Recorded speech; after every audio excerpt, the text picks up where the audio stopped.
নমস্কাৰ বন্ধুসকল, মই Ashwini borkataki, photographer, photography mentor. আমি ইতিমধ্যে কেইবাটাও আমি দিছোঁ ইউটিউব ভিডিঅ' হিচাপত অসমীয়াত ফটোগ্ৰাফি টিউটৰিয়েল। এইটো প্ৰথম টিউটৰিয়েল, আপোনালোকে আদৰি লৈছে, ধন্যবাদ। কিন্তু আমাৰ লাষ্ট আমি ডেস্কটপ ফিল্ডৰ ওপৰত এটা আমি প্ৰেক্টিকেল ক্লাছ দিছিলোঁ ভিডিঅ' আকাৰে। কিন্তু কি হ'ল যে মাজতে প্ৰায় এটা সপ্তাহ গেপ হৈ গ'ল, কাৰণ আমাৰ এতিয়া ৱেডিং ছিজন চলি আছে। মই ব্যস্ত হৈ পৰিলোঁ, সেইকাৰণে সেই এসপ্তাহ গেপ হৈ গ'ল। এতিয়া আজি আমি আহি আছোঁ দেৰগাঁৱৰ ঐতিহাসিক নেঘেৰিটিং শিৱ মন্দিৰলৈ।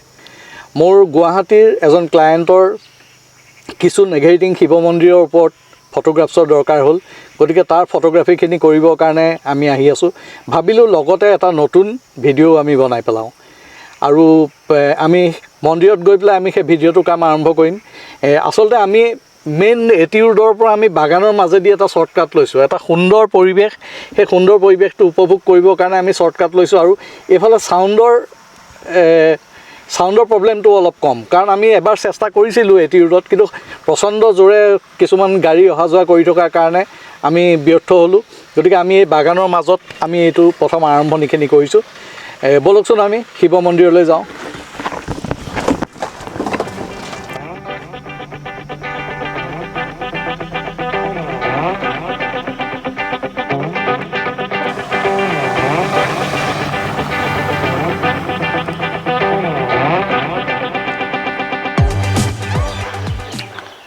বন্ধুসকল, ইতিমধ্যে আমি ঐতিহাসিক নেঘেৰিটিং শিৱ মন্দিৰ পাইছোঁহি।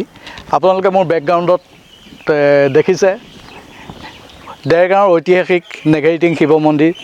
ইয়াৰ বাকৰিত যথেষ্ট বান্দৰ, গোটেই হুলস্থুল, আপোনালোকে শব্দও শুনিব পাৰে, সাংঘাতিক হুলস্থুল হৈ আছে। ইয়াৰ মাজতে আমি এই নতুন ভিডিঅ'টো ইউটিউবৰ বনাবলৈ গৈছোঁ।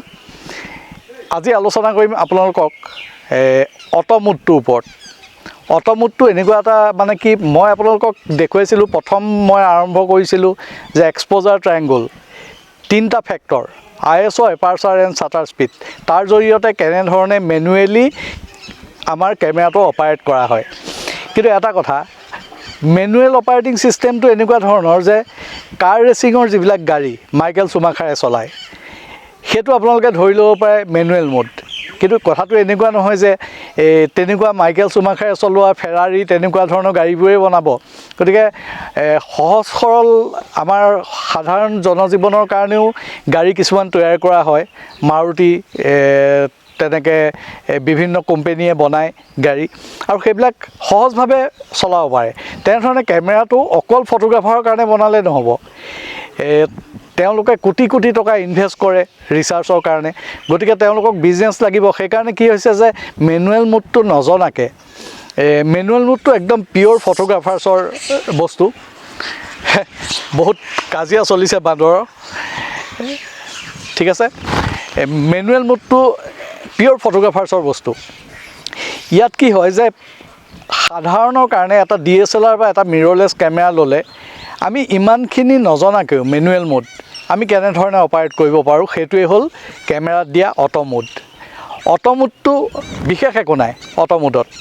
অট'মোডটো মন কৰিব যে এইটো মেনুৱেল মোড নহয়, এইটো সম্পূৰ্ণ অট'।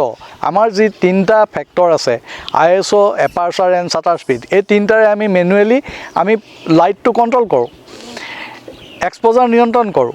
সেইটো আগৰ ব্লগত আপোনালোকক কোৱা হৈছে। এতিয়া আমি আজি অট'মোডটোৰ কথা পাতিছোঁ, তাৰ পাছত আমি পাতিম আমি এপাৰ্চাৰ প্ৰায়ৰিটি, ছাটাৰ প্ৰায়ৰিটি, এইবিলাক হ'ল ছেমি অট'মোড। এই ছেমি অট'মোডবিলাকত কেনেধৰণে কাম কৰা হয় আমি তাৰ ওপৰত পাতিম। আজি অট'মোডৰ ওপৰত পাতিছোঁ। অট'মোডত কি হয় যে কেমেৰাটো আপুনি লওক আৰু আপুনি শ্বুট কৰক। ইয়াত আপোনাৰ কি হয় যে কেমেৰাই অকল লাইটটোৰ ওপৰত ডিপেণ্ড কৰি আপোনাক এক্সপ'জাৰটো মিলাই দিয়ে।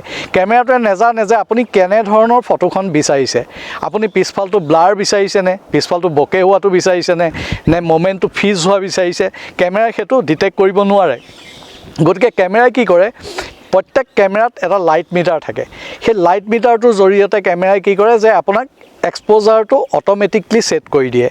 সি ছাটাৰ স্পীড লাইটটোৰ ওপৰত ডিপেণ্ড কৰি লাইট মিটাৰে ছাটাৰ স্পীড এপাৰচাৰ ISO তিনিওটা নিজৰ মতে ছেট কৰে আপোনাৰ হাতত একো কণ্ট্ৰল নাথাকে ইয়াত কি হয় কেমেৰাতে গম নাপায় আপোনাৰ পছন্দটো আপুনি পিছফালটো হয়তো কোনোবা এখনত আপুনি বকে বিচাৰিছে যেটো ব্লাৰ হৈ যায় কোনোবাখনত হয়তো আপোনাৰ স্পিডত গাড়ী এখন আহি আছে মোমেন্টটো আপুনি ফিজ কৰাটো বিচাৰিছে কেমেৰাই সেইবিলাক কথা নাজানে কেমেৰাই অকল খালি এপাৰচাৰটোৰ ওপৰত লাইটটোৰ ওপৰত ডিপেন্ড কৰি আপোনাক এক্সপ'জাৰটো কণ্ট্ৰল কৰি দিয়ে গতিকে সেইটো হ'ল অটোমোডটো বেয়া নহয় কিন্তু প্ৰফেশনাল ফটোগ্ৰাফাৰ্ছৰ কাৰণে অটোমোডটো নহয় কেতিয়াবা কোনো প্ৰফেশনাল ফটোগ্ৰাফাৰে অটোমোডত কাম কৰে নকৰা নহয় কিন্তু আচলতে অটোমোডত আমাৰ পৰা কেমেৰাৰ নিয়ন্ত্ৰণটো হেৰাই যায় কেমেৰাৰ নিয়ন্ত্ৰণটো সম্পূৰ্ণ কেমেৰাৰ হাতলৈ যায় আমি ফ্ৰেম কৰিব লাগে ক্লিক কৰিব লাগে ফোকাস হৈছে নাই মন কৰিব লাগে বাকিখিনি কেমেৰাই নিজে কৰে লাইটটো নিজে কৰে আমি ইয়াৰ পিছত যে এই অটোমোডৰ পৰা আমি মেনুৱেল মোডলৈ জাম কৰোঁতে মাজত শাটাৰ প্ৰায়ৰিটি এপাৰচাৰ প্ৰায়ৰিটি এনেকুৱা ধৰণৰ কিছুমান সেমি অটোমেটিক মোড আছে আমি সেই সেমি অটোমেটিক মোডখিনিৰ ওপৰতো কথা পাতিম গতিকে আমি এই অটোমোডৰ পিছত আমি সেমি অটোমেটিক মোডখিনিলৈ যাম এপাৰচাৰ প্ৰায়ৰিটি শাটাৰ প্ৰায়ৰিটি এতিয়া আপোনালোকে এটা কথা কিন্তু কৈছোঁ যে মোৰ 1 নম্বৰ ভিডিঅ'ৰ পৰা যদি আপোনালোকে কন্টিনিউ চাই নাহে তেতিয়াহ'লে আপোনালোকৰ হয়তো বুজাটো অলপ অসুবিধা হ'ব আৰু ফটোগ্ৰাফিত এনেকুৱা এটা কথা হয় যে ইউটিউবৰ যিবিলাক আপোনালোকে ব্লগ দেখিছে সেইবিলাকত কি হয় এটা সাবজেক্টৰ ওপৰত বুজায় কিন্তু ফটোগ্ৰাফিত কি হয় যে এটাৰ লগত হিটোৰ এটা ওভাৰলেপ থাকে যেনেকৈ আমাৰ এক্সপ'জাৰটো কণ্ট্ৰল কৰাৰ লগত ডেপথ অফ ফিল্ডৰ এটা ওভাৰলেপ থাকে সেই ওভাৰলেপখিনি গম পাবৰ কাৰণে আপোনালোকে মোৰ 1 নম্বৰৰ পৰা কণ্টিনিউ চাই আহিব লাগিব তেতিয়াহে আপোনালোকে বুজি পাব আজি এইটো ভিডিঅ' চোৱাৰ আগত আপোনালোকে মোৰ অলপ সময় ল'ব 5 মিনিট 7 মিনিটকৈ লাগিব আপোনালোকে 1 নম্বৰৰ পৰা চাই আহিব ধন্যবাদ